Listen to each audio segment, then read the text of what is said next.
James Charles has responded to the allegations that were brought up against him by Zach Sellers when he did an interview with the Be Better Company, exposing James Charles for disturbing behavior with Kayla Malik's abusive ex-boyfriend, Evan Johnson. Everything in this video is all alleged and for entertainment purposes only. On the 7th of May, Kayla Malik went to court with her abuser, Evan Johnson. She won and he was arrested on site, and Kayla was the very last face he saw, which was very well deserved. And just like that, justice was served. Justice was served. I'm like really happy right now. I'm gonna probably start sobbing, but I'll tell you all the details. But I won. Who's in jail right now? Hooker got arrested in front of me. I was the last face he saw. I feel like I'm gonna cry. He is going to be in prison for 18 months and will also have probation. Will have to use breathalyzers when he is out before he drives vehicles. Essentially, his entire life is ruined because of the horrendous actions that he took on Kayla Malik. People will forever know him as a domestic abuser, and justice was served. James Charles tying into this entire situation is something that many of us never saw coming, even with James Charles' very disturbing past. One thing that we do know about James Charles is that he has admitted to talking to 16-year-old boys, and the internet just kind of let that go. And I still think that that's horrific, that people just so quickly moved on from that. And we're seeing that people are also very quickly moving on from this after James Charles posted his video where he was addressing things. I do not support Evan Johnson in any way, shape, or form, and let me make that clear. I don't support him, I don't support violence against women, and I sure as hell do not support the disgusting, deplorable, violent, heinous acts that he committed against Kayla Malik behind closed doors. I've seen other people bring up this very important fact that James Charles has been on the internet for a very long time and been a part of other scandals and cancellations. He knows what type of videos are received the best based on what he's dealt with in the past. He himself was even allegedly mentoring the abuser Evan Johnson behind the scenes because he felt that he could relate with him on what was going on the internet. He reached out to me a couple of days later asking me for advice and told me the same exact story that Zach Sellers believed and then repeated on the Be Better podcast, which was that the relationship was toxic, they both said things and did things that they shouldn't have, and a bunch of other stories that genuinely made me believe Evan Johnson was the victim in the situation. He told me that he moved back to Nashville to go to church and get therapy and try to become a better man, and he seemed vulnerable. He seemed real, and he seemed scared that Kayla was going to get online and start telling lies about him. And he knew exactly what to say to relate it back to a situation that I was in that made me have sympathy for him and be on his side. I feel so dumb for ever believing him, but when I was in a similar situation, all I cared about was anybody treating me like a human being and hearing me out and being there for him. So that's what I tried to provide. Now, I want to say this as well. I do not know that what was alleged against him is true. Zach Sellers is claiming that there is a video that is about 3 seconds long that he saw that was on Evan Johnson's phone of the two of them having sex. Now James Charles is saying in his video that they never had a sexual relationship, regardless of the fact that Evan Johnson stayed at his house. We became closer, we would start FaceTiming, he was very suicidal and depressed, and eventually he told me that he wanted to come out to LA to escape and get his mind off of things for a weekend, so I invited him out.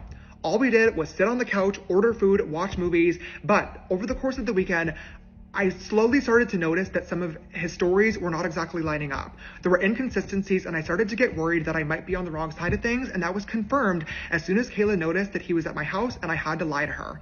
I didn't know what to do. I realized then that I was in the middle of a very messy situation that I should have never gotten involved with in the first place, but this man was staying with me and I didn't know how to get out of it. Later on that night, I told Evan straight up I was uncomfortable, I was upset that I had to lie to her, and that we could not hang out any further. He respected that, and the next morning, he flew home. James is saying in this video that he didn't realize that the story was off and things weren't lining up until after he lied to Kayla Malik about Evan being at his house. He realized that Kayla knew because she had proof he was at his house because Evan posted a photo that showed his location. Suddenly in that moment, he's like, something's not lining up, you have to leave. It's not even the fact that he was at his house for a little bit. Like, he was staying with him for a period of time and he didn't realize that something was off until he lied that Evan was there and then realized, oh wait, Kayla has his location and knows he's here, so I'm kind of caught in this situation. Even in this video, James Charles admits to lying to Kayla to protect himself and Evan Johnson whenever she asked him, is Evan at your house? He also shows text messages that show that Kayla told him that Evan abused her. This all started at the beginning of 2025 when I reached out to Kayla about her and Evan being in a Valentine's Day video together. She told me she couldn't, she was crashing out because they had just broken up because he was crazy. I tried to lighten the mood a little bit and make a lighthearted joke asking could I have him now, and then asked what actually happened between them. All she told me was that he did awful things to her and that I would find out more in her 30-part TikTok series. She said she was upset that she helped build his platform based off of lies and abuse, and whenever she was healed, she was going to get online and expose him. I'm going to be so honest, I did not take this conversation very seriously. And obviously, now knowing what we all do, I should have.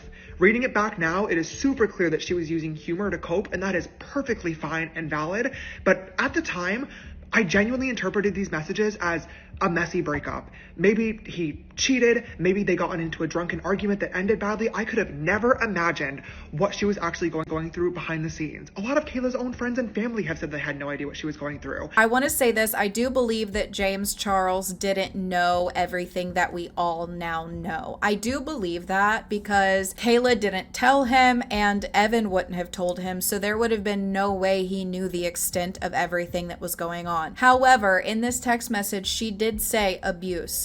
So he was aware that there was something going on. He just didn't ask her to clarify what it was, and she asked him to wait on a 30-part series. Now, on a moral standpoint, if one of my friends told me that, I absolutely would not start talking to her ex-boyfriend behind her back. I wouldn't need details on what the abuse entailed or how horrific it was for me to just not do that, because it's so wrong on so many levels to go and start talking to one of your friend's exes, but especially if they said that he abused her. I cannot fathom why he would want to talk to Evan after Kayla told him that, but maybe that's just me personally. I wish I could go back in time and been there for her, tried to help her. I wish that I would have asked more questions, but frankly, I didn't feel comfortable doing so. First and foremost, she obviously wasn't ready to talk about it yet based on her last message. And secondly, me and Kayla Malik just weren't close friends. I don't say that to take away from her feelings about this. I don't say that to undermine what she went through. We've only met a couple of times. We collabed in 2023. She guest starred on a podcast with me in 2024, and we hung out at our mutual friend's Halloween party back in October. We've never hung out one-on-one. We've never had a deep conversation. I just really didn't know her that well to be able to interpret these messages and have a better idea of what was actually happening behind closed doors. And I wish more than anything I did, because I should have never gotten involved with this, but I did not know what she was going through. He said in his video that he didn't feel that he was close enough with Kayla to ask any more questions or to get into it further. However, he was close enough with her ex-boyfriend that he met through her to bring him to his house and let him stay there and mentor him. He also proceeds to say that he believed the same story that Zach Sellers believed, and that was the one that Evan Johnson was telling them about Kayla. As soon as Evan left LA, I immediately started making myself unavailable to him because I recognized that he was not the man he was telling me he was. But it wasn't until a month later, when Kayla uploaded her video, He Doesn't Love You, that I actually got to sit and watch how much of a monster he is. My jaw was on the floor for all 2 hours of that video. I could not believe what I was watching and seeing. The horrendous verbal abuse, the violent physical abuse. I was shocked. I was ashamed for not taking me and Kayla's conversation more seriously. I was embarrassed for ever believing that man's lies and manipulation, and I was angry with myself that I ever allowed that man into my home. So my question is that you're sitting here saying in this video that you didn't have a close enough relationship with Kayla to ask her any questions, but you had a close enough relationship relationship with Evan to invite him to your home, let him sleep in there with you for 3 days, and ask him more questions and details that you didn't ask Kayla for? And I also think at the end of the day, when somebody tells you that their ex-boyfriend was abusive and crazy, you absolutely do not say, "Can I have him now?" You absolutely do not fly him over before you know any details about what happened in their relationship. I feel that Kayla was being very open in telling him what was going on. It's her personality to talk that way, so I don't know why he was saying that he felt that she was being nonchalant about it, because to me, she spelled it out very clear, and James just did not ask her any questions. To me, it comes off that James allegedly didn't care about what happened in their relationship because he saw an opportunity to get a straight boy. Allegedly. To start rumors about somebody online is one thing. Unfortunately, I know that comes with the job, but to publicly accuse them of prostitution is ridiculous. There is no proof, no evidence of any of the ridiculous claims that Zach is making because they did not happen, which is why I have no choice other than to take legal action. But before I do that, I want to quickly take a second and clear the air on some things that have really set me over the edge. First and foremost, Evan Johnson and I did not in any way, shape, or form have a physically sexual relationship. We did not have sex while he was here, and I did not, under any circumstances, pay Evan Johnson for sexual favors. Not in person, and certainly not online through a secret OF account where I'm apparently funding his entire life. Zach claims to know all this information to be true because he pressured Evan into getting drunk and telling him what happened on the trip. I don't know if Evan lied to him to make the trip seem more fun and exciting, or if Zachy literally just made this up for funsies. I would like to believe that that isn't the case and that he was manipulated in this situation as well, but he claims to have seen a video on Evan's phone of him having sex with me. Zach, post it. If you have the receipt, if you have the video evidence, you can upload it. You have my full consent and permission. I've had far worse posted to me online that I didn't consent to. Go right ahead. But you can't because there is no video of something that did not happen. James Charles called on Zach Sellers to show the text messages that were between James and Evan if he has proof that they had a sexual relationship going on. But interesting thing is that they're saying that there's no way they're going to be able to show text messages between James and Evan because James used vanish mode to talk to him. Now, if this is true, which I do not know that this is true, but if this is true, this is very interesting to me because of the fact that James Charles used vanish mode before, and he used this on Snapchat back when he got caught for talking to 16-year-old boys. Why are you going to be using vanish mode when you are talking to boys on the internet if you don't want people to see what you are saying? There is definitely some questionable behavior with Zach Sellers for sure, where he's getting on lives and asking people for donations, and I do agree that it can look bad. I'm also not claiming that I know that anything he's saying is to be true. However, I find it really interesting that James Charles did his video in response to all of this after Evan Johnson was incarcerated. James is saying that the reason why he did not post a video until after Evan Johnson went to prison was because he didn't want anything he said to be able to be used in court with Kayla, which makes absolutely zero sense because morally what James Charles did was wrong, but it doesn't have anything to do with Kayla and Evan Johnson's court case.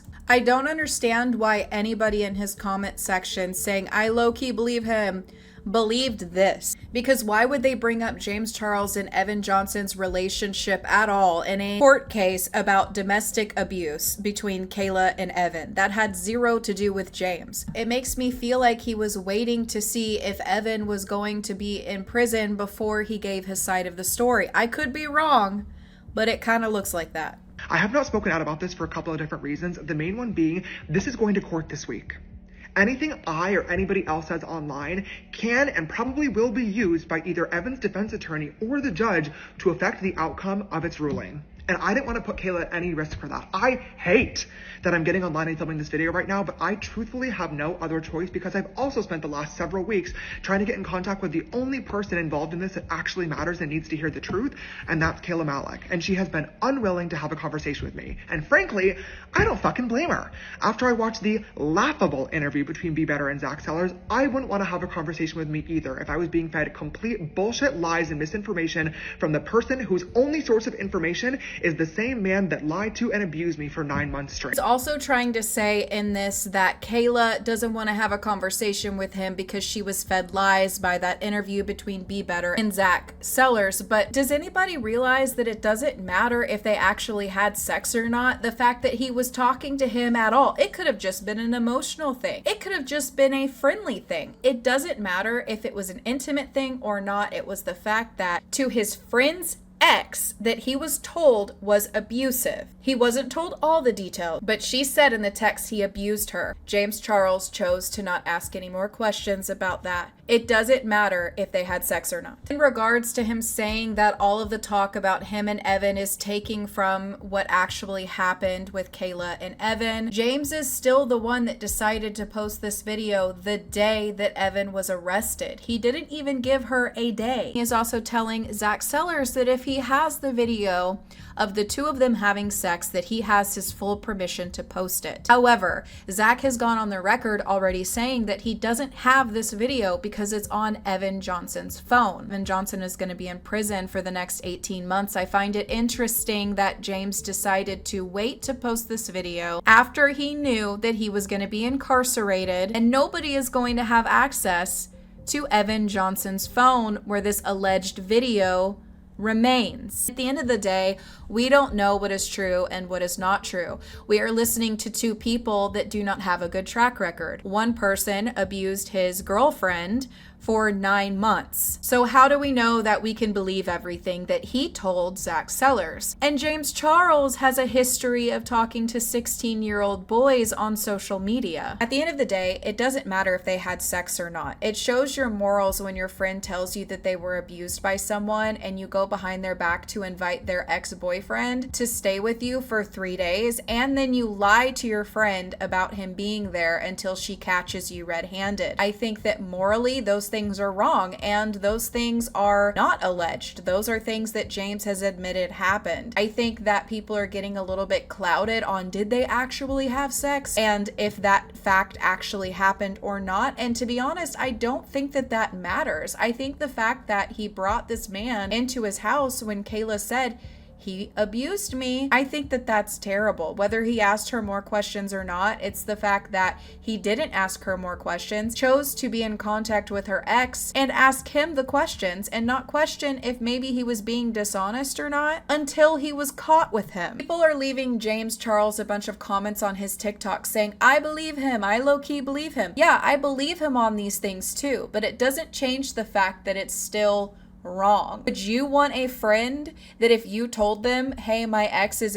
abused me, would you want a friend that would go and then talk to that guy and invite him to his house for 3 days behind your back? I don't think anybody would want a friend like that. It's up to everyone to support who they want to support and believe what you want to believe, but the most important fact remains, that is that Evan Johnson is behind bars and he is not going to be able to lay his hand on another woman for at least 18 months.